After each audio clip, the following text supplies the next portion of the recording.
Hello, everyone. Welcome to Inside Monster Jam, powered by Lucas Oil. We are the official Monster Jam podcast. I'm Scott Jordan, and today we're going to talk two generations of Monster Jam. And to do that, we go to North Carolina to meet the Zimmers on the Great Clips Hotline. I am joined by Jon Zimmer Jr. and Jon Zimmer Sr. Gentlemen, welcome to Inside Monster Jam. Thanks for joining me. Oh, thank you. Thanks for having us. So, Senior, we're going to start with you. I know the word legend gets thrown around a lot in sports, but I don't think there is a driver out there still active as a crew chief that personifies that term more than you. When you started this journey many years ago, did you have any inclination at all that you would go down in the books as one of the all-time greats? Absolutely zero inclination. I got into the sport just because of the love of it. Had no idea where it would go when I got started, and it has definitely gone down an amazing path. And you made quite the name for yourself in Digger's Dungeon with Gravedigger and then with Dragon as well. So it's very rare in the sport that a driver can really personify two different identities, and you have that. When we talk about your career, it's Gravedigger, it's Dragon. When you were driving Gravedigger, did you think that was it for you for your career? Did you have any insight that, you're going to go on to this other IP and really build that Dragon brand up as well? Definitely not. When I ended up in Gravedigger, that was really where I wanted to be. At that time, it was you earned that spot with Team Gravedigger. So when I got there, I never really thought about it. I knew that was home for me. I loved being in Gravedigger and with the Anderson family and working in North Carolina. And then you fast forward to Dragon.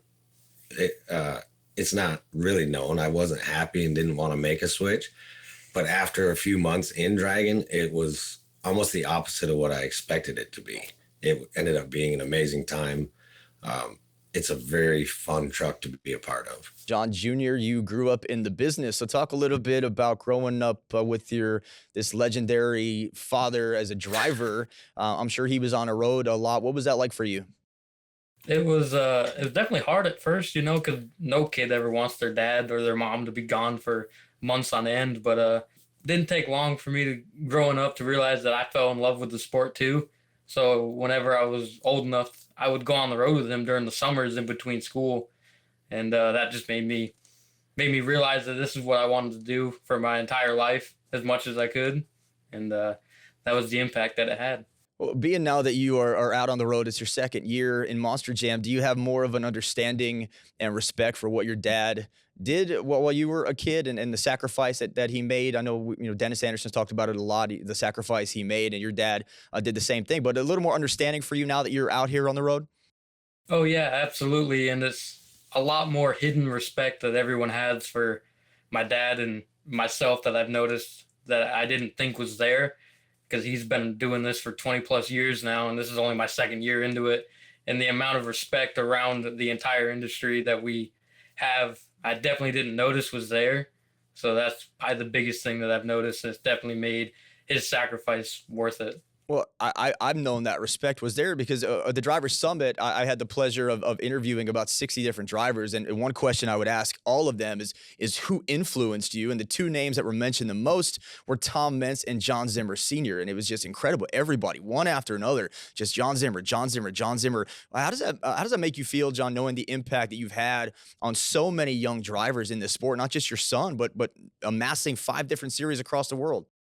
Oh, and it's an amazing feeling, Like we just said, I never knew where this career would go. And being a part of up-and-coming Monster Jam drivers' lives was definitely never a part of that future for me. And now to see people like Lindsay Reed, who I was very involved with helping her, and just so many young generation, and knowing that I got to be a part of that really is an honor. Jon Jr., what point did you realize you wanted to be like your dad and follow in the family business?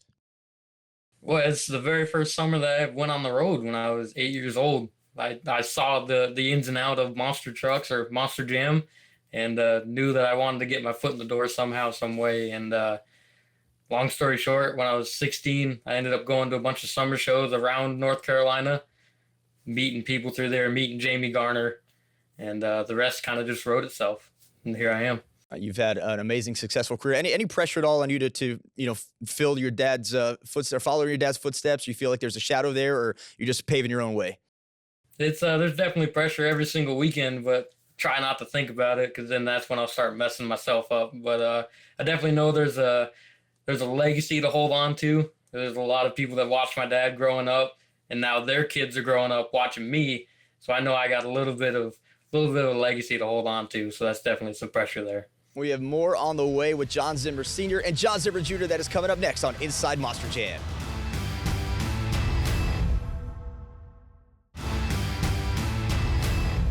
Welcome back to Inside Monster Jam, powered by Lucas Oil. I am joined this week on the Great Clips Hotline by Jon Zimmer Jr. and Jon Zimmer Sr. And we talked about the beginnings of your career, Junior, and we talked about the influence and the legacy you've left, Senior. But I want to go back and revisit that rookie season for you last year in Terminal Velocity.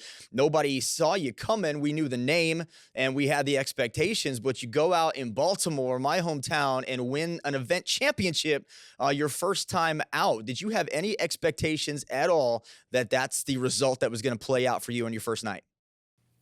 Definitely not at all. The only expectations I had going into my rookie season was just to have fun and not think about the points, think about the competitiveness of the tour because we were on a pretty stacked tour, if I don't say so myself. Both seasons, this year and last year, our tours have been probably one of the most competitive tours there was across Monster Jam at the time.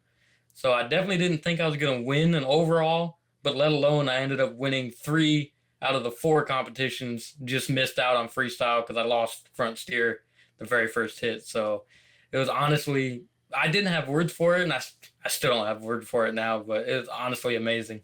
And you kept it going. You go to Kansas City, you win more event championships, and then we get an appearance from Jon Zimmer Sr. on camera. And I had this on the weekly update because I thought it was a powerful moment. Jon, you came out, you addressed the crowd after your son won. You know, what was going through your mind watching, your boy come out and just start dominating this season? Honestly, I really don't know. It was kind of blew me away. I've always known he had talent, and what's really cool for us is we're teamed up with Zach Garner. They're around the same age. And those two boys truly are what you saw with me and Jonathan was kind of the team side of it. I look at Zach like a son, and just seeing those first 2 weekends of how the two boys drove, Jon getting out on top with the wins, that I think is what blew me away the most. So you saw the emotion of me and my son, but also the things in my mind were, holy cow, how good are these two together? Yeah, definitely two of the young superstars in the sport. And going back to what you said, Jon Jr., about your series, I went on record as saying your series last year, the Central, was the toughest series across any tour. Stadiums, arenas, it didn't matter. And for you to put that kind of fight up on that series as a rookie showed a lot about, who you are and how talented you are. I do want to talk about the team that you're on now. You mentioned Zach Garner. You're both with Team Overboard Motorsports. So, Jon Sr., how did that opportunity with Jamie Garner come about to get you and Jon Jr. both in the fold? So I've known Jamie quite a long time, kind of helped him out, and we became good friends. And honestly, when Corona hit is when it all changed. Obviously, everybody knows the world stopped, and it was 100% Jamie's decision to put a truck together for Jonathan. So it really just kind of all fell into play. I don't know that there was ever plans, there was anything like that. So for us, it's because of Jamie that we're out here doing this together. And it's been a great dynamic with Zach Gardner as well. So you're crewing for both your son and Zach. You mentioned that he is like a son to you. At what point in time do you have to stop being a dad and a father figure for these two and really have to kind of lay the law down a little bit as a crew chief? And Jon, I want to hear from you, Jon Jr. I want to hear, so when does dad stop and crew chief, kind of boss man start to come into play a little bit? It's definitely when we get there for the weekend. So when we show up Thursday night, that's when I wouldn't say dad fully leaves, but it's more work dad comes into play. You definitely know when you're not getting your stuff done.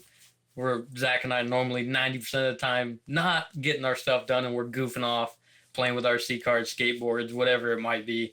We're never fully doing our work all the time, but that's definitely when the dad sort of leaves because he's like, all right, we got to get this stuff done. You made a lot of waves last year as well as this year, and you showed up at World Finals, the awards ceremony in Orlando on the red carpet with Michaela Tolochka, which, caused a lot of ruckus on social media. Well, how has that relationship with Michaela developed over the course of the year when you're competing against each other every night?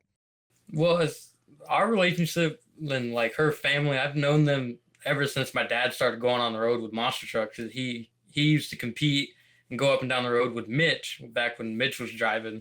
So I've known their whole family for pretty much my whole life, and just fortunate enough to be able to call her my girlfriend. Our relationship's going strong. We're definitely even closer than we were last year, being able to compete against each other. And it's rewarding for me to be able to watch her go out there on the track and nail the stuff that she's been trying all season long.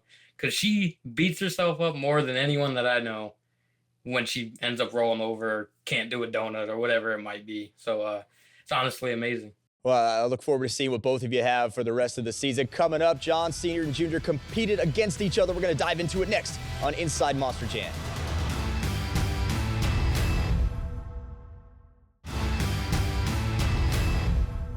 Welcome back to Inside Monster Jam, powered by Lucas Oil. This week, I'm joined on the Great Clips hotline by the legendary Zimmer family. We've been breaking down the starts of the careers, the rookie season. I do want to go back to your rookie season because, Jon, you won co-rookie of the year with Weston Anderson. So it's an honor that you both share. I know you guys are friends off the track, but it automatically puts you against each other in a lot of fans' eyes because there's a debate over who had the better rookie season. If you ask Weston, he'll say he did. If you ask you, I'm assuming you'd say that you did as well. But what are your thoughts with sharing that honor with Weston and having to have that comparison to him all the time since you came in together? Personally, I don't look at it like we're comparing each other. We're not comparing each other's driving styles and stuff like that. It's just two different ends of the spectrum with the Monster Jam industry. My team and my truck included we're independents. So our driving styles and stuff we do on and off the track really reflects on how we are because we not only drive our trucks, but we have to fix them. So I think with Weston being able to be in a Gravedigger's been known to just throw down on the track, leave the truck on the track. That's what it is. That's how it's been for 41 years. So he's got an advantage on me to just go out there, and if he's having a bad day or a bad weekend, bad event, whatever it might be, he can just throw that truck to the wind and whatever happens, happens. But there's definitely a lot of skill in what he does. Like I've seen him all season long this year, like the two-wheel scale stuff that he's been doing. It's definitely no question that he has skill, but there's definitely that point where you can tell that he turns that wick on and just leaves his foot to the floor and lets that thing have it.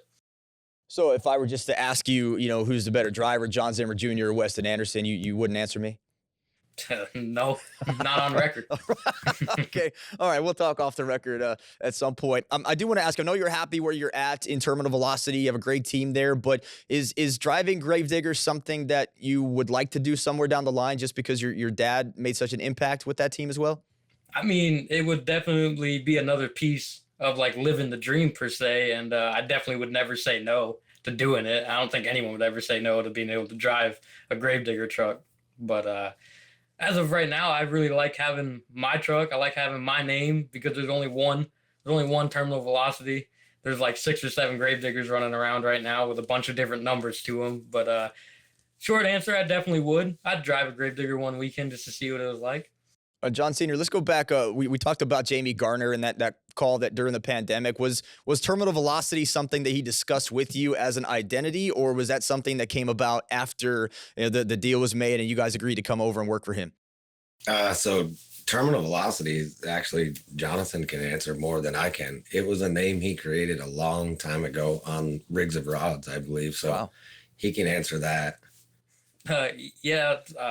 Long story short, I needed my own identity to be able to compete in these online races on Rigs of Rods. So was just brainstorming with a bunch of buddies one night. We were all trying to figure out names for each other, and for some reason terminal velocity stuck for me all those years, and now it's a real truck. Well, you've just given hope to all the Rigs and Rods players that watch this show here that they could one day drive what they're driving in that platform. Senior, you got the chance to watch your son compete over the last 2 years. What would you say his growth has been between year 1 and year 2? It's truly unbelievable. I would think the biggest difference watching him is his skill level is almost unreal for me. The new generation of drivers, the tricks are amazing, the two-wheel skills, the way they drive, but it's also knowing where your truck is, your Monster Jam truck. So for me, as someone that's taught a lot and just been in hundreds and thousands of shows, when I watch him say freestyle, I realize he really knows where he's throwing that truck, which takes unbelievable skill. So yeah, I guess it's the calmness of his driving style and knowing what he's doing. Let's talk about World Finals a little bit. Brandon Vincent clinched your series, John. So he gets the automatic bid to Nashville, but there is been an online petition started. A group of hardcore fans that are terminal velocity or bust in Nashville. Some are even threatening not to watch Monster Jam ever again if you do not get the invite to World Finals. What are your thoughts when you see this group of fans that have followed your career over the last 2 years and that are clamoring for you to get an invite to Nashville? It's honestly surreal to see that stuff on social media, because last year there was people supporting me. I'm not saying there was never people supporting me, but this year, from the very first weekend all the way until now, and I'm assuming the rest of the year, there's just been these group of fans that have just been behind me all year long. Every single post that gets put up on Monster Jam socials, I always see in the comments, that was cool, but is he going to the World Finals? Like, that's all I've been seeing, and it makes me, I don't even know, I don't have words for it. It's honestly amazing to see it. Do you think that there is a chance that you get an invite and be able to compete? I feel like there's a little bit of a hope. There's a little bit of a chance of me getting in, but either way, I know I'll be down there signing autographs that entire weekend. So at the very least, I'll be there, but I definitely would love to be able to compete, but I'm not getting my hopes up per se, because I don't want to be going down there thinking I'm going to be competing and then that's it, and I'm not. So you got the opportunity to compete against each other in Columbia, South Carolina. You know, looking at the results, it was terminal velocity winning pretty much everything. So John, how did it feel not only to compete against your son, but for him to kick your butt on the track? Honestly, it felt great. I was knocking the rust off. That Columbia's a very small building, and it's so funny to have done this so many years and then jump in a truck and be like, I swear I don't ever remember these buildings being this little, but yeah. I mean, I did okay. I knocked the rust off, but yeah, I mean, he kicked my butt, which didn't surprise me. The kid is amazing.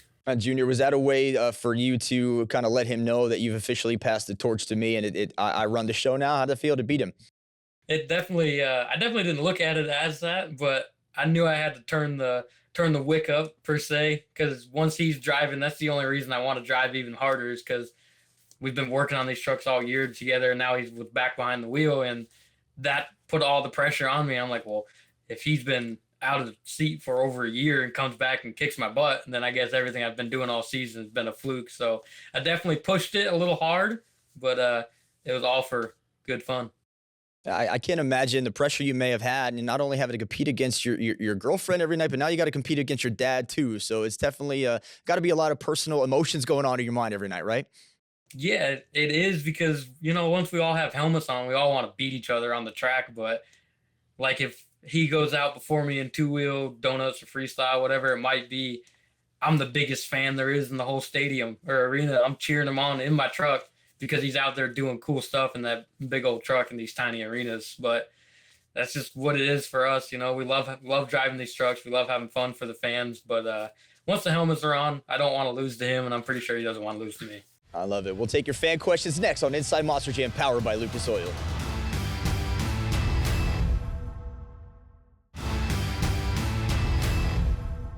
Welcome back to Inside Monster Jam, powered by Lucas Oil. Each and every week, I take your fan questions on Instagram at ScottJordanMJSX, as we are once again joined by Jon Zimmer Sr. and Jr. So let's get to the fan questions on Instagram. Dustin Spallone is asking for Jon Sr. If you had to jump into any of your previous identities, what would you pick? And for Jon Jr., he also wants to know if you could drive any of your dad's previous trucks, what would it be? So, Senior, we'll start with you. If you could go back and pick your truck, which would it be?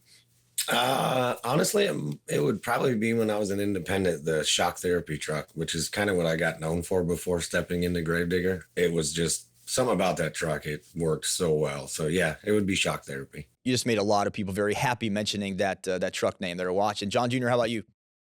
Well, the very first truck that I remember him driving was way back in the day when monster trucks were still getting the technology around, is the old backdraft.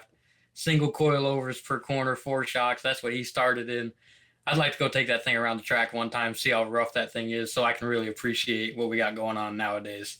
Right on. I love that. All right. This is a great question because we're going to get away from trucks for just a second. But Big Yoda the Man, which is a great name by the way, wants to know what each of your favorite bands are. So let's see if we go with some generational stuff here. Jon Jr., let's start with you, man. Favorite band?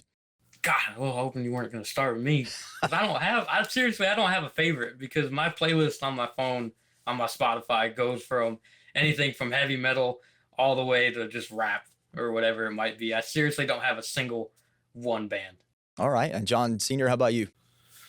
It's going to be the generational gap. I'm going to go with Dokken, which probably most people nowadays doesn't even know. I know Dokken, and that's bonus points for you to mention Dokken. Brennan Jopp on Instagram wants to know for Jon Zimmer Jr., how did you come up with the butt kicker two-wheel maneuver?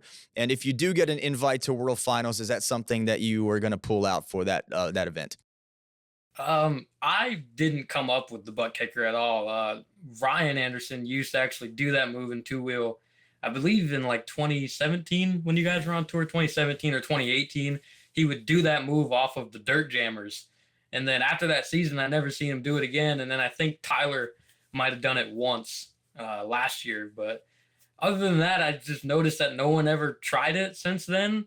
But it literally has taken me a full season plus now to be able to get it to work for me one time. So, but after I got it a couple weeks ago, I've been able to get it every time I've tried it. So it was definitely a lot of trial and error on that one. And if I was to get an invite into the World Finals, whether it be just for skills or racing and freestyle, whatever it might be, I definitely would try to throw it in freestyle or do it for skills. All right, one more question. N. D. Leonardi wants to know, Jon Sr., when you lined up against your son in Colombia, did you feel like giving it a little extra push against him, or were you laying off the throttle just a little bit? I definitely would never lay off the throttle against anyone. I don't know that I gave it an extra push or I was just knocking the rust off from not being in a truck for a year. Well, either way, he won anyway. So, guys, thanks so much for joining me. It's been a lot of fun. Hopefully, I'll see you down the road in Nashville. That's all the time we have. I'll see you right here next time on Inside Monster Jam, powered by Lucas Oil.